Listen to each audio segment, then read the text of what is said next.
अस्सलामुअलैकुम दोस्तों, मैं हूं असलम आलम और आप देख रहे हैं गल्फ एक्सपर्ट। दोस्तों, इस वीडियो में आप लोगों को बताने वाले हैं कि वर्ल्ड कप 2022 के टाइम में कतर में किन लोगों का काम बढ़ जाएगा, किस किस फील्ड में काम ज़्यादा बढ़ जाएगा और कौन कौन सी एक्टिविटीज़ ज़्यादा होने लगेगी।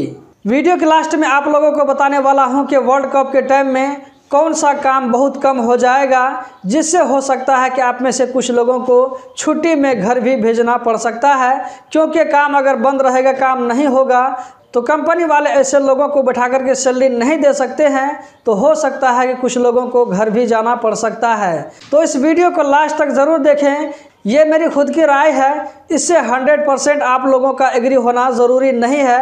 आप लोग इससे डिसएग्री भी हो सकते हैं और कमेंट में मुझको बता भी सकते हैं। तो चलिए दोस्तों, आज की वीडियो हम शुरू करते हैं और देखते हैं कि उस टाइम में कौन कौन सा काम ज़्यादा होगा, किस किस फील्ड में काम ज़्यादा होगा और लोगों को उस वक्त हो सकता है कि कमाई भी अच्छी हो सकती है। तो यहाँ पर हम सबसे पहले नंबर लेते हैं कार वॉश में काम करने वाले, गैरेज में काम करने वाले।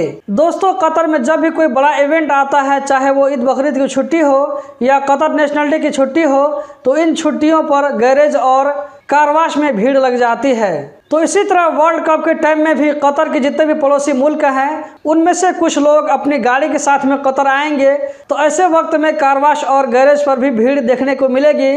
तो गैरेज और कार वॉश में काम करने वालों का काम बढ़ सकता है। उसके बाद है टाइपिंग सेंटर में काम करने वालों का, क्योंकि वर्ल्ड कप के टाइम में बहुत सारे लोग बाहर से आएंगे, तो आने से पहले और आने के बाद भी उन लोगों को बहुत सारा डॉक्यूमेंट बनाने की ज़रूरत पड़ सकती है। कोई भी डॉक्यूमेंट बनाने के लिए उन लोगों को टाइपिंग सेंटर जाना पड़ेगा, तो टाइपिंग सेंटर वालों का काम भी बहुत ज़्यादा बढ़ सकता है वर्ल्ड कप के टाइम में। उसके बाद है इंश्योरेंस के फील्ड में काम करने वाले, क्योंकि आप लोगों को मालूम है कि कतर में मई 2022 से इंश्योरेंस का रूल लागू होने वाला है। तो इस रूल के लागू होने के बाद से कतर जितने भी लोग आएंगे तो उन लोगों को इंश्योरेंस बनवाना पड़ेगा। चूँकि वर्ल्ड कप के टाइम में बहुत सारे लोग कतर से बाहर से आएंगे, तो हेल्थ इंश्योरेंस के फील्ड में काम करने वालों का वर्ल्ड कप के टाइम में काम बहुत ज़्यादा बढ़ सकता है। उसके बाद है होटलों में काम करने वाले, चाहे वो छोटे होटल हो या बड़े होटल हो, दोनों जगह पर काम बहुत ज़्यादा बढ़ जाएगा। बड़े जो होटल होंगे, तो जितने भी लोग वर्ल्ड कप देखने के लिए आएंगे, बाहर से गेस्ट आएंगे, तो बड़े होटल में रुकेंगे, तो उसी हिसाब से उसको सर्विस देना पड़ेगा। उसके अलावा अगर वो लोग होटल से बाहर रहेंगे, तो वो लोग कहीं भी खाना खा सकते हैं, नाश्ता कर सकते हैं। कोई ज़रूरी नहीं है कि खाना और नाश्ता के टाइम में वो होटल में ही जाकर खाना खाएंगे, जहाँ उनको नज़दीक का होटल मिलेगा वहाँ ही जाकर के खाना खा सकते हैं। उसके बाद है सुपरमार्केट में काम करने वाले और मॉल्स में काम करने वाले। जी हाँ दोस्तों, वर्ल्ड कप के टाइम में बहुत ज़्यादा कतर में जब भीड़ लगेगी, जब वो लोग फुटबॉल का मैच देख करके बाहर निकलेंगे, तो ज़रूरी है कि वो लोग इधर उधर घूमेंगे, मार्केट में जाएंगे, बड़े बड़े मॉल्स में जाएंगे, शॉपिंग करेंगे। तो ऐसे टाइम में यहाँ पर काम करने वालों को काम ज़्यादा करना पड़ेगा। यहाँ पर ऐसे लोगों का बिजनेस भी बहुत ज़्यादा बढ़ जाएगा। उसके बाद है लेमोजिन ड्राइवर में जो लोग काम करते हैं, तो ऐसे लोगों का भी वर्ल्ड कप के टाइम में बहुत ज़्यादा इन लोगों का काम बढ़ जाएगा, क्योंकि एक स्टेडियम से लेकर के दूसरे स्टेडियम तक, या इसी तरह स्टेडियम को छोड़ दीजिए, कहीं इधर उधर घूमने के लिए, जाने के लिए लेमोजिन ड्राइवर की ज़रूरत पड़ेगी, लेमोजिन कार की तो ज़रूरत पड़ेगी।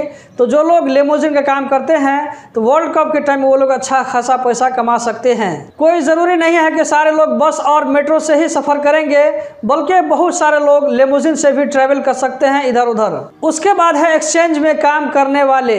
जी हाँ दोस्तों, वर्ल्ड कप के टाइम में बहुत सारे लोग बाहर से आएंगे, तो वहाँ से जब आएंगे तो अपने साथ में कुछ अपने कंट्री का पैसा भी लेकर के आएंगे, तो यहाँ पे उन लोगों को ज़रूरत पड़ेगी कतर रियाल में चेंज करने के लिए। तो ऐसे वक्त में एक्सचेंज में काम करने वालों का भी काम ज़्यादा बढ़ सकता है। उसके बाद है स्टेडियम में काम करने वाले वर्कर और ड्राइवर। जो लोग स्टेडियम में काम करते हैं या वहाँ पर ड्राइविंग का काम करते हैं, मतलब जैसे स्टेडियम को साफ़ सुथरा करने का काम होता है, तो सफाई सुथराई करने के बाद जो कचरा निकलेगा, तो ड्राइवर लोगों को गाड़ी के ज़रिए उसको दूसरी जगह ले जाना पड़ता है। तो वर्ल्ड कप के टाइम में जो लोग स्टेडियम में काम करते हैं या वहाँ पर जो स्टेडियम के ड्राइवर हैं, उन लोगों का काम वहाँ पर बहुत ज़्यादा बढ़ जाएगा, क्योंकि खेल खत्म होने के बाद में पूरे स्टेडियम को साफ सुथरा करना पड़ता है। उसके बाद है सीवेज ड्राइवर।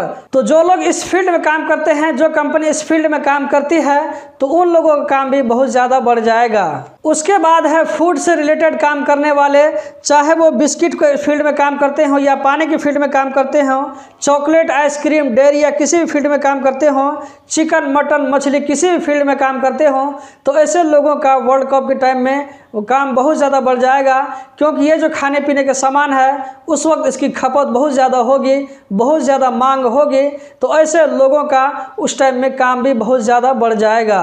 उसके बाद है हॉस्पिटैलिटी के फील्ड में काम करने वाले।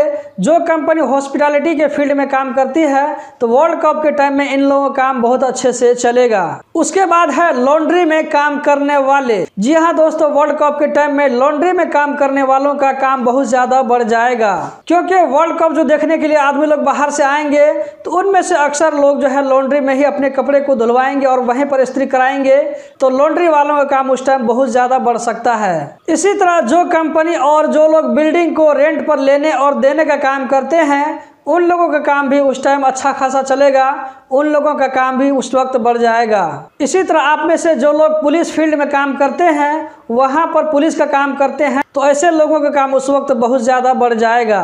इसी तरह जो लोग टेलर की फील्ड में काम करते हैं, वहां पर दर्जी का काम करते हैं, तो ऐसे लोगों का भी वर्ल्ड कप के टाइम में काम बहुत ज़्यादा बढ़ जाएगा। इसी तरह जो लोग हाउस वर्कर का काम करते हैं उन लोगों का काम भी उस टाइम बहुत ज़्यादा बढ़ जाएगा। इसी तरह जो लोग हॉस्पिटल में काम करते हैं, चाहे वो नर्स हो या डॉक्टर हो या फार्मेसी में काम करते हो, तो उस वक्त इन लोगों का काम भी बहुत ज़्यादा बढ़ जाएगा।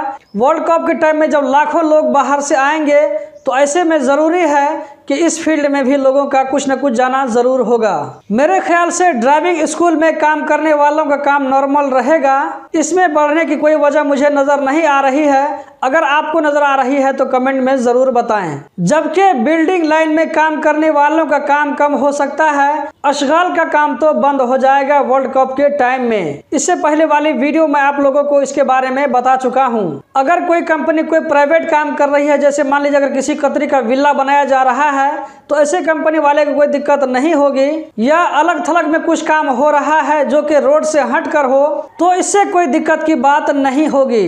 अगर यही काम रोड के किनारे हो रहा होगा और काम को करने के लिए रोड को बंद करना पड़ता है, तो उस वक्त इस काम को रोकना पड़ेगा, ताकि वर्ल्ड कप के टाइम में ट्रैफिक को आने और जाने में कोई भी दिक्कत न हो, कोई भी रुकावट न हो। उस वक्त रोड को पूरी तरह से खोल दिया जाएगा और रोड में जो भी कंस्ट्रक्शन का काम चल रहा होगा उसको रोक दिया जाएगा कुछ दिनों तक के लिए। दोस्तों, इस वीडियो में मैंने जितनी भी बात बताई है ये मेरी खुद की स्टडी है। बाकी आप लोगों को क्या कहना, इससे एग्री करते हैं या एग्री नहीं करते हैं, कमेंट में ज़रूर बताएं। इस वीडियो को देखने का बहुत बहुत शुक्रिया।